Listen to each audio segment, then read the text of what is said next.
Et afin de mieux analyser la performance de la sélection nationale lors de ces étapes pour le tournoi, nous avons contacté par téléphone M. Hazem Skandarani, journaliste et critique sportif. Bonjour. Bonjour. Comment voyez-vous la performance de notre sélection lors du match d'hier? Et est-ce que vous voyez, comme le public, que c'est un début enthousiaste et qui vraiment nous donne espoir qu'on va continuer avec un bon rythme? Bien sûr, quand on voit la performance d'hier, on voit que c'était une belle surprise. Hussam Hassan, le sélectionneur égyptien, il nous a surpris d'une façon impressionnante et justement, dès le premier mi-temps, on a trouvé une performance superbe, malgré les surprises au niveau de la sélection même. Oui. On voit quelqu'un comme Hamdi Fathi qui joue comme un défenseur franc. Et on voit Trezeguet qui joue comme milieu de terrain au lieu de l'aile gauche. Donc on voit qu'il a surpris tout le monde avec sa sélection, mais aussi il a surtout surpris l'équipe adversaire. Parce que là, quand on voit la dernière rencontre entre les deux équipes nationales, c'était lors de la dernière Coupe des Nations, la dernière CAN, et on a fait un match un peu bizarre, hein, plus ou moins. On était un peu défensif, on était toujours en recul, en arrière, et on n'a pas réussi à gagner le match. C'était un match qui s'est terminé avec une égalisation de partout.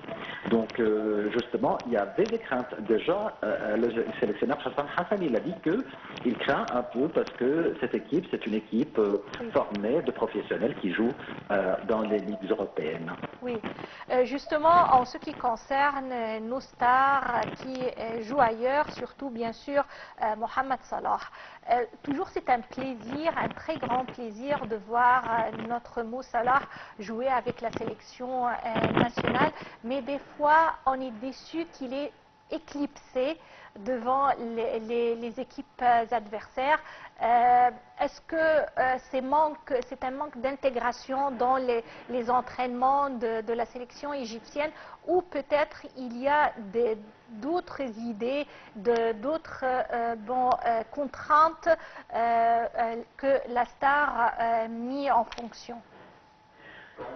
Un peu dans notre langage courant, dans la rue du football, la rue égyptienne du football, on dit toujours que la sélection égyptienne, pendant les dernières années, c'était la sélection de Mohamed Salah. Ce qui n'est pas vrai, ce qui n'était pas vrai, c'était pas le cas hier. On disait toujours que lance à Salah, et c'est lui qui va marquer. Ben là, il n'y en a plus ça. Il n'y a plus ça. On voit que Hussam Hassan, il a fait le piège correctement. Il a bien compris que la défense de Cap-Verde va vraiment cerner Mohamed Salah. Et donc, il a profité de ce plan pour faire à Mo Salah de prendre du recul et jouer à peu près dans la place du numéro 10, avec un petit peu de recul aussi.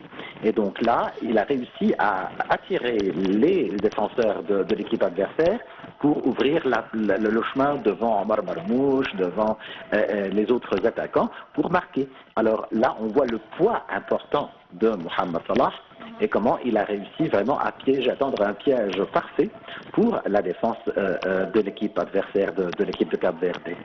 Oui, et quelles seront les étapes à venir pour le parcours de l'Égypte pour les qualifications de la CAN 25? On a deux matchs, bien sûr. On va commencer la semaine prochaine tout de suite avec Botswana, là-bas, chez eux. On va partir pour rencontrer Botswana chez eux. Et donc, après, il y aura une période de repos pendant un mois. Et donc là, le match de Botswana, il est très important. Et là, tout le monde dit que Botswana, c'est l'équipe la moins chanceuse pour être qualifiée. Et donc là, c'est une opportunité pour nous pour gagner, pour ajouter 3 points supplémentaires à notre score. Et donc là, on attend avec impatience ce match qui va se dérouler dans 4 jours. Et donc là, on attend avec beaucoup d'espoir justement ce match pour qu'on soit en tête de notre groupe avec 6 points. Il y a la Mauritanie justement qui est notre troisième adversaire dans notre groupe. et on espère que justement l'Égypte et la Mauritanie vont être qualifiés pour la prochaine CAN au Maroc. Voyez-vous que ce groupe, peut-être, c'est un groupe facile pour les Pharaons? Je pense que oui, bien sûr, il n'y a pas de souci pour nous, surtout après la performance exceptionnelle de l'équipe hier. Hassan, il a montré qu'il est très varié, qu'il est capable de jouer avec plusieurs plans. Hier, il a joué avec 3 plans. Cette flexibilité tactique, justement, montre bien qu'il est mûr. Il est mûr, justement, en tant que le sélectionneur, aussi mûr que nos joueurs qui ont joué, certains jouent avec l'équipe nationale pour la première fois dans leur position, comme j'ai dit justement, et quand on voit, comme j'ai dit, j'ai parlé de Trezeguet et aussi Hamdi Fathi, et ils ont joué d'une façon exceptionnelle. Même Rami Rabia, qui n'était pas malheureusement en pleine forme, il a marqué le premier but avec un coup de tête exceptionnel. Donc on voit que justement, non, je pense qu'on n'a pas de souci du tout au niveau de la qualification, surtout qu'il y a 2 places dans notre groupe pour être qualifié. Et là, donc, je pense que c'est très facile. Je pense que, justement, ils étaient pris par surprise, nos adversaires d'hier, Cap-Verde. Et le match que je crains vraiment, surtout, c'est le match contre le Cap-Verde chez eux. À Cap-Verde, je pense que le match ne sera pas aussi facile que le match d'hier. Mais je pense que le terrain, il est bien préparé pour que l'équipe nationale passe en tête de ce groupe. Selon vous, quelles sont les sélections ou les rivaux à méfier au cours de ces éliminatoires? Je pense que là, il n'y a que le Cap-Verde. Le Cap-Verde est le plus fort Pas dans dans ces notre groupe éliminatoires. uniquement, puisqu'on Ou peut dans les autres terminer ces éliminatoires par être les premiers qualifiés. de notre groupe, mais Oui. dans les autres groupes. Oui, dans les autres groupes, quand on va être qualifié à la CAN, on doit attendre un peu nos groupes, comment ils vont être. Et effectivement, pour les plus, ceux qui ont le plus de chance ou qui sont plus nommés par les experts sportifs, je pense que le Maroc est en tête, surtout qu'ils jouent chez eux, sur leur camp. Et je vois aussi une équipe comme la Côte d'Ivoire qui vient de remporter la dernière CAN, aussi est un nom important à mettre en considération.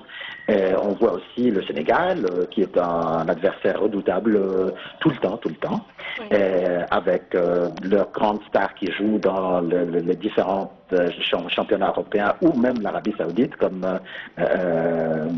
Sadio Mané. Donc on voit que l'Afrique aujourd'hui est riche avec les grandes équipes qui peuvent être importantes. Le retour de l'Algérie, par exemple, hier ils ont battu le Guinée-Bissau 2-0, donc avec leurs grandes stars. Donc on voit que non, il y a beaucoup de grands noms cette fois-ci qu'on doit confronter et qu'on doit continuer à jouer avec la façon et les tactiques de Hossam Hassan qui a montré une réussite exceptionnelle hier. Justement, M. Hazem Iskandarani, avec les changements et le tactique de Hossam Hassan au cours de ce premier match, comment voyez-vous qu'il va continuer afin de semer toujours la surprise et bouleverser les équipes adversaires? Je pense que la clé de la victoire hier, pour Hossam Hassan, qu'il avait bien étudié l'adversaire. Comment il joue, quels sont les points forts, les points faibles. Et, en règle générale, pour les petites équipes nationales qui essayent de trouver une place sous le soleil dans la CAN, ce qui est remarquable, c'est que là, au niveau de l'attaque, ils sont très très forts. Au niveau du côté défensif, ils ne sont pas aussi importants, ils ne sont pas aussi forts. Et là, c'est ça c'est sur ça qu'il a construit ses tactiques.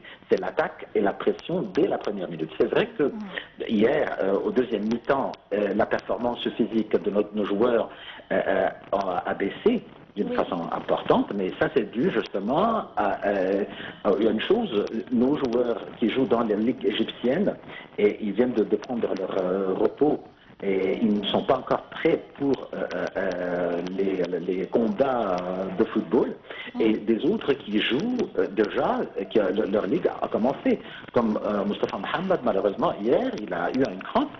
Pareil comme Rami Rabia qui vient de rentrer. Donc, il jouait avec Nantes, Moustapha Mohamed, et il a joué déjà 3 matchs. De l'autre côté, on voit Rami Rabia, il a eu une crampe à la fin du match et malheureusement il était changé, il était substitué. Et là donc on voit qu'il faut qu'il y ait une certaine homogénéité au niveau de la préparation physique de l'équipe qui est formée de deux groupes de joueurs qui jouent dans des périodes différentes.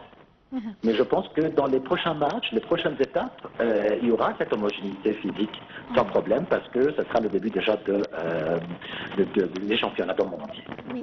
Et selon vous, M. Hazem Skandarani, qui étaient les stars du match d'hier, surtout ceux qu'on n'attendait pas qu'ils vont briller au cours du match, mais ils l'ont fait. Mohamed Salah, comme d'habitude. Et là, j'étonne tout le monde parce que Salah, il n'a pas marqué, il n'a même pas fait d'assist. Mais Salah, il était toujours le poids qui garde l'équilibre dans l'équipe. Sa présence est très importante. Du côté tactique, et sa présence est très importante. Je dois rajouter aussi Mohamed Mustafa Zizou, je dois rajouter justement même les joueurs qui sont entrés comme substitution, Ibrahim Adel, Mustafa, l'autre joueur Mustafa Fathi, qui joue pour Pyramide aussi. Et là, on voit tous les joueurs pratiquement, ils ont fait une performance magnifique et ils étaient très attachés au plan et à leur position et à leur devoir de position sur le terrain. Personne n'a montré de faille. Donc on espère, on croise les doigts que la performance de nos joueurs va continuer de la même façon, sans négliger qu'il y a deux joueurs très très importants qui étaient absents hier. Si on rajoute leur présence, ça va faire un grand essai. Et là, je parle de Mohamed Abdelmenem et Imam Achour aussi. Je vous remercie infiniment, M. Hazem Skandarani, pour ces explications et meilleure chance pour notre sélection nationale. Et c'est ainsi qu'on arrive au terme de notre édition Bonjour l'Égypte pour aujourd'hui. Merci et au revoir.